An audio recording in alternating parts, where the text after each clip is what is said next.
Good morning student. आज आपण या व्हिडिओमध्ये संकल्पनांची वैशिष्ट्ये पाहूया. Characteristics of concepts. Characteristics of concepts म्हणजे संकल्पनांची वैशिष्ट्ये. या व्हिडिओमध्ये आपण संकल्पनांची 12 वैशिष्ट्ये पाहणार आहोत. या पूर्वीच्या व्हिडिओमध्ये आपण संकल्पनांची प्रस्तावना या संदर्भात माहिती घेतली होती. त्यानंतर दुसऱ्या व्हिडिओमध्ये आपण संकल्पनांचा अर्थ समजावून घेण्याचा प्रयत्न केला होता. त्यामध्ये प्रसिद्ध सामाजिक शास्त्रज्ञ 4 सामाजिक शास्त्रज्ञांच्या आपण व्याख्या पाहिल्या होत्या. त्यामध्ये मिचेल, गुड आणि हॅट, मॅक्लेलँड आणि पॉलिनियन या 4 सामाजिक शास्त्रज्ञांच्या व्याख्या आपण पाहिल्या होत्या. परंतु संकल्पनेची व्याख्या समजावून घेण्यासाठी केवळ संकल्पनेची प्रस्तावना आणि संकल्पनेच्या व्याख्या पाहून संकल्पनेचा अर्थ आपल्याला पूर्णपणे कळू शकत नाही. तर त्यासाठी आपल्याला संकल्पनेची वैशिष्ट्ये अभ्यासावी लागणार आहेत. तर ती वैशिष्ट्ये आपण या व्हिडिओमध्ये अभ्यासणार आहोत. तर संकल्पनेचं पहिलं वैशिष्ट्य काय आहे? तर संकल्पना ह्या तथ्यांचा एक वर्ग किंवा समूहाची संक्षिप्त व्याख्या असतात.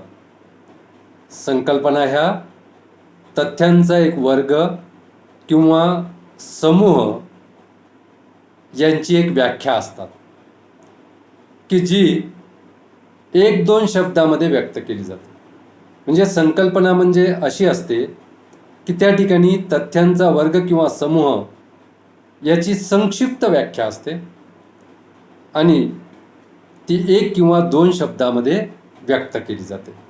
हे आहे संकल्पनेचं पहिलं वैशिष्ट्य. दुसरं वैशिष्ट्य संकल्पनेचं, संकल्पना ही तथ्यांचा एक वर्ग किंवा समूहाची संपूर्ण व्याख्या नाही. संकल्पना ही काही तथ्यांचा एक वर्ग किंवा समूहाची संपूर्ण व्याख्या नाही, तर त्या व्यवहाराचा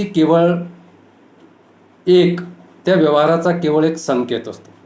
संकल्पना ही तथ्यांचा किंवा व्यवहाराची संपूर्ण व्याख्या नसते, तर त्या व्यवहारांचा केवळ एक संकेत असतो.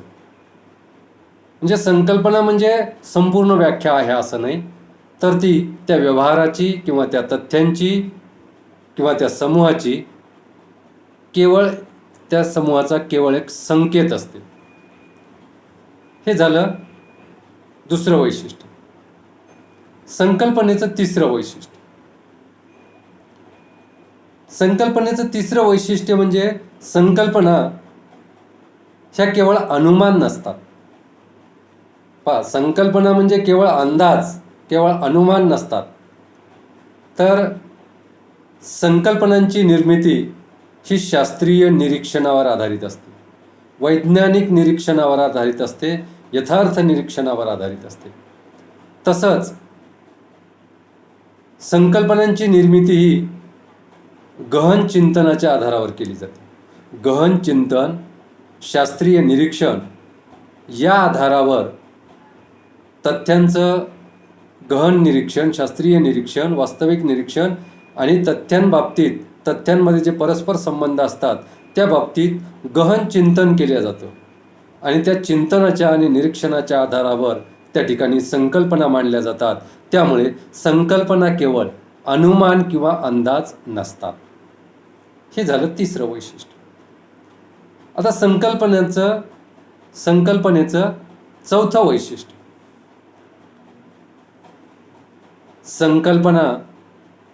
संकल्पनांना तार्किक आधार असतो. संकल्पनांना तार्किक आधार असतो. म्हणजे संकल्पना तयार करीत असताना त्या संकल्पनाला एक तर्काचा आधार असतो. तार्किक आधारावर ह्या संकल्पना निर्माण होत असतात. संकल्पनांची निर्मिती ज्ञानाच्या आधारावर केली जाते. त्यामुळे ज्ञानाचा तर्क त्या ठिकाणी आधार म्हणून घेतला जातो. संकल्पनांची निर्मिती शास्त्रीय निरीक्षणावर आधारित असते. म्हणून निरीक्षणाच्या तर्काचा आधार संकल्पना निर्माण करताना घेतला जातो. तसंच संकल्पनांची निर्मिती करताना यथार्थ अनुभवाच्या आधारावर संकल्पनांची निर्मिती केली जाते.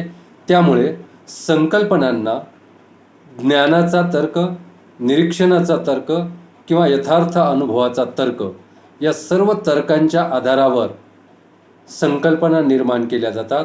म्हणून संकल्पनेचं हे चौथं वैशिष्ट्य आहे की संकल्पना ह्या तार्किक आधारावर निर्माण केलेल्या असतात. संकल्पनांना तार्किक आधार असतो. त्यानंतर संकल्पनांचं पाचवं वैशिष्ट्य. संकल्पनांचं पाचवं वैशिष्ट्य काय आहे ते पहा. संकल्पना या अर्थयुक्त असतात.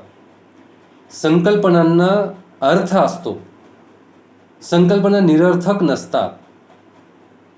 संकल्पनांना अर्थ असतो. कारण काय? कारण तर संकल्पना ह्या तथ्यांचा एक वर्ग किंवा तथ्यांचा समूह, त्याचं नाव असते, त्याचं संकेतीकरण असते. आणि या तथ्यांची जी वैशिष्ट्ये असतात त्या वैशिष्ट्यांचं द्योतक त्या संकल्पनेमध्ये असते. ज्या तथ्यांबद्दल ती संकल्पना मांडण्यात येत आहे त्या तथ्यांचं द्योतक त्या संकल्पनेमध्ये असते. द्योतक म्हणजे त्या तथ्यांच्या वैशिष्ट्यावर प्रकाश पाडणारा शब्द. म्हणून संकल्पना तयार केल्यानंतर त्या संकल्पनेमध्ये जी तथ्य असतात त्या तथ्यांची वैशिष्ट्य त्यामध्ये आपल्याला दिसून येतात. म्हणून तथ्यातील वैशिष्ट्यांचं द्योतक म्हणजे संकल्पना असतात. म्हणून संकल्पना ह्या अर्थयुक्त असतात. त्यांना एक अर्थ असतो. हे झालं पाचवं वैशिष्ट्य. आता सहावं वैशिष्ट्य, संकल्पनेचं सहावं वैशिष्ट्य ते म्हणजे संकल्पना हे सिद्धांताचे संक्षिप्त रूप नसते. संकल्पना ह्या सिद्धांताचं संक्षिप्त रूप नसतात. संकल्पना त्या ठिकाणी मांडत असताना तथ्यांची वैशिष्ट्य संक्षिप्त रूपानं त्यामध्ये मांडली जातात. ज्या तथ्यांबद्दल, ज्या घटनांबद्दल, ज्या अनुभवाबद्दल, ज्या प्रसंगाबद्दल त्या ठिकाणी संकल्पना मांडल्या जातात त्या संकल्पना त्या तथ्यातील वैशिष्ट्यांना संक्षिप्त रूप देत असतात. म्हणून संकल्पना ह्या तथ्यातील वैशिष्ट्यांना संक्षिप्तपणे व्यक्त करीत असतात. आणि तथ्यातील वैशिष्ट्यांना संकल्पना संक्षिप्तपणे व्यक्त करीत असतात. त्यामुळे संकल्पना ह्या सिद्धांताचे संक्षिप्त रूप नसतात. तर संकल्पना केवळ त्या तथ्यातील वैशिष्ट्यांचं संक्षिप्त रूप असतात. त्या तथ्यातील वैशिष्ट्यांना संक्षिप्तपणे व्यक्त करीत असतात. हे झालं तथ्यांचं संकल्पनांचं सहावं वैशिष्ट्य. आता संकल्पनांचं सातवं वैशिष्ट्य. संकल्पनांचं सातवं वैशिष्ट्य काय आहे तर ते म्हणजे संकल्पनामध्ये आवश्यकतेनुसार परिवर्तन होत असते. संकल्पनांमध्ये आवश्यकतेनुसार परिवर्तन होत असते. मग हे परिवर्तन का होतं तर त्याची 2-3 कारणं आपल्याला सांगता येतात. संकल्पनांमध्ये आवश्यकतेनुसार परिवर्तन होते, बदल होते. त्याची 2-3 कारणं. पहिलं कारण म्हणजे ज्ञानाचा संचय वाढत गेला. संकलित केलेल्या तथ्यांचं अध्ययन केल्यानंतर ज्ञानाचा संचय वाढतो आणि जसजसा ज्ञानाचा संचय वाढतो तसतसं त्या तथ्यांचं त्या ठिकाणी नॉलेज संशोधकाला मोठ्या प्रमाणावर मिळते आणि त्यामधून त्या ठिकाणी ज्ञानाची वृद्धी झाल्यामुळं संकल्पनेमध्ये बदल होतो. तसंच वैज्ञानिक दृष्टिकोनामध्ये बदल झाल्यामुळे सुद्धा संकल्पनेमध्ये बदल केला जाऊ शकतो, परिवर्तन केलं जाऊ शकतो. आणि त्याचबरोबर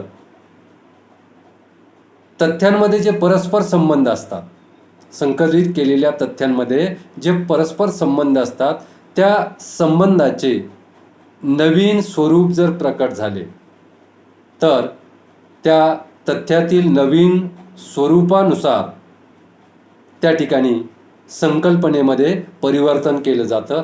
म्हणजे थोडक्यात त्या ठिकाणी संकल्पनांमध्ये आवश्यकतेनुसार परिवर्तन होत असते किंवा केलं जाते. हे संकल्पनेचं 7वं वैशिष्ट्य. त्यानंतर संकल्पनेचं 8वं वैशिष्ट्य, संकल्पनांना सुद्धा उद्देश असतो. संकल्पना सुद्धा काही उद्देशानुसार तयार केल्या जातात. संकल्पनांच्या तयार करण्याच्या मागे काही उद्देश असतो. तर तो काय उद्देश असतो? तर संकल्पना तयार करण्याच्या मागे सामान्यतः आपल्याला 2 उद्देश सांगता येतात.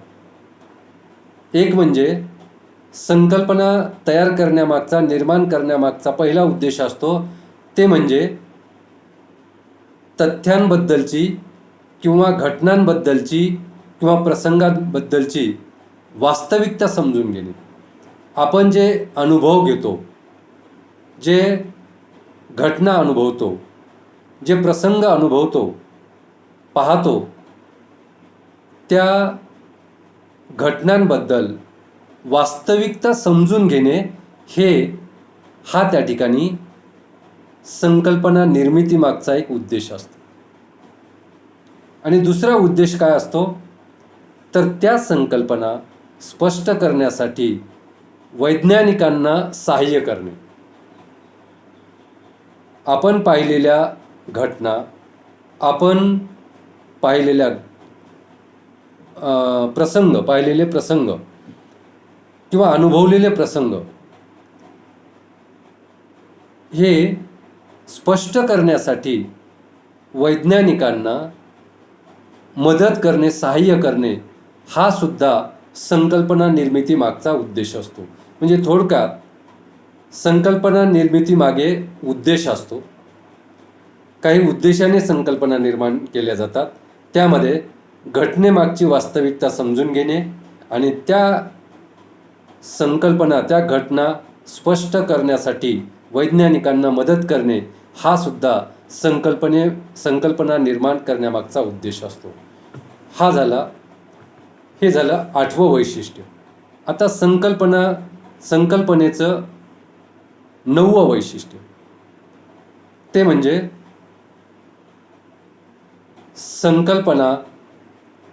संकल्पनांचे जे अर्थ असतात, संकल्पनामधून जे अर्थ सूचित होतात ते अर्थ व्यावहारिक शब्दांचे जे अर्थ असतात त्यापेक्षा भिन्न असतात. म्हणजे संकल्पनेमध्ये आपण जे शब्द वापरतो, जे संकल्पना म्हणून जे शब्द वापरतो, ते शब्द व्यवहारामध्ये जर वापरीत असेल तर त्या संकल्पनेमधून जे अर्थ सूचित होतो तो सूचित होणारा अर्थ आणि व्यावहारिक शब्द म्हणून ती संकल्पना जेव्हा वापरली जाते तेव्हा त्या शब्दापासून जो अर्थ निघतो तो अर्थ वेगळा असतो. म्हणून त्या ठिकाणी संकल्पनेपासून सूचित होणारा अर्थ वेगळा आणि व्यावहारिक शब्द वापरल्यानंतर निर्माण होणारा अर्थ हा वेगळा असतो. म्हणून त्या ठिकाणी संकल्पनेचं 9वं वैशिष्ट्य आपल्याला सांगता येते ते म्हणजे संकल्पनेपासून निघणारा सूचित होणारा अर्थ हा वेगळा असतो आणि व्यावहारिक त्या शब्दाचा अर्थ वेगळा असतो. उदाहरणार्थ, मागणी म्हणजे काय? तर मागणी या शब्दाचा अर्थ सर्वसामान्य व्यवहारातला जर घेतला तर तो आहे, मागणी म्हणजे वस्तू खरेदी करण्याची इच्छा. परंतु मागणीचा अर्थशास्त्रातील शास्त्रीय अर्थ जर पाहिला तर मागणीचा अर्थ वेगळा आहे. मागणी म्हणजे वस्तू खरेदी करण्याची इच्छा व ती इच्छा पूर्ण करण्यासाठी लागणारं खरेदी शक्तीचं पाठबळ आणि ते पाठबळ खर्च करण्याची तयारी म्हणजे मागणीबळ. अशा पद्धतीनं मागणी या शब्दापासून, या संकल्पनेपासून सूचित होणारा अर्थ वेगळा आहे आणि मागणी या शब्दाचा व्यावहारिक अर्थ हा वेगळा आहे. म्हणजेच संकल्पनेपासून सूचित होणारा अर्थ हा वेगळा असतो आणि संकल्पना ही शब्द म्हणून जेव्हा वापरली जाते तेव्हा त्यापासून मिळणारा अर्थ हा वेगळा असतो. हे झालं संकल्पनेचं 9वं वैशिष्ट्य. आता संकल्पनेचं 10वं वैशिष्ट्य आपण पाहूया. संकल्पनेचं 10वं वैशिष्ट्य ते म्हणजे संकल्पना ह्या सिद्धांताचा आवश्यक भाग असतात. संकल्पना ह्या सिद्धांताचा आवश्यक भाग असतात. कारण संकल्पनेच्या आधारावर सिद्धांताची निर्मिती होत असते. कारण संकल्पना ह्या सिद्धांताचा आवश्यक भाग असतात. कारण अनेक संकल्पना वापरून सिद्धांताची निर्मिती केली जाते आणि सिद्धांत हे संकल्पनेवर आधारित असतात. म्हणून संकल्पना ह्या सिद्धांताचा आवश्यक भाग असतात. संकल्पना ह्या सिद्धांत नसतात तर संकल्पना ह्या सिद्धांताचा आवश्यक भाग असतात. हे 10वं वैशिष्ट्य आपल्याला संकल्पनेचं सांगता येते. त्यानंतर संकल्पनेचं 11वं वैशिष्ट्य ते म्हणजे संकल्पना या सत्य किंवा असत्य नसतात. संकल्पना ह्या सत्य किंवा असत्य नसतात. म्हणजे संकल्पना खोट्या किंवा खऱ्या असं काही नसतं. संकल्पना ह्या सत्य किंवा असत्य नसतात. तर तथ्यांच्या एका वर्गाचे नाव म्हणजे संकल्पना. तथ्यांच्या एका वर्गाचे नाव, तथ्यांच्या एका समूहाचे नाव किंवा संकेतीकरण म्हणजे संकल्पना होय. त्यामुळे संकल्पना ह्या सत्य किंवा असत्य नसतात. त्या कोणत्या तरी घटनेचं, कोणत्या तरी तथ्याचं, कोणत्या तरी अनुभवलेल्या प्रसंगाचं, कोणत्या तरी बघितलेल्या प्रसंगाचं वर्णन करतात. त्यामुळं त्या संकल्पना ह्या सत्य किंवा असत्य नसतात. म्हणून संकल्पनेचं 11वं वैशिष्ट्य आहे, संकल्पना ह्या सत्य किंवा असत्य नसतात. त्यानंतर संकल्पनेचं 12वं वैशिष्ट्य, हे वैशिष्ट्य संकल्पनेचं सर्वात महत्त्वाचं वैशिष्ट्य म्हणून ओळखलं जाते किंवा मानलं जाते. संकल्पनेचं सर्वात महत्त्वाचं आणि ते म्हणजे 12वं वैशिष्ट्य ते म्हणजे संकल्पना या अमूर्त असतात. संकल्पना या अमूर्त असतात, त्या मूर्त नसतात. संकल्पना या भौतिक नसतात, त्या अमूर्त असतात. त्या समजून घ्यायच्या असतात, त्या दिसत नाहीत, त्या हाताने आपल्याला कळत नाहीत. तर संकल्पना ह्या अमूर्त असतात आणि सर्वच शास्त्रातील संकल्पना ह्या अमूर्त असतात. म्हणून संकल्पनांचं हे सर्वात महत्त्वाचं वैशिष्ट्य आहे, ते म्हणजे संकल्पना ह्या अमूर्त असतात. तर या ठिकाणी आपण संकल्पनांची 12 वैशिष्ट्ये पाहिली. तर या ठिकाणी आपण थांबूया. धन्यवाद.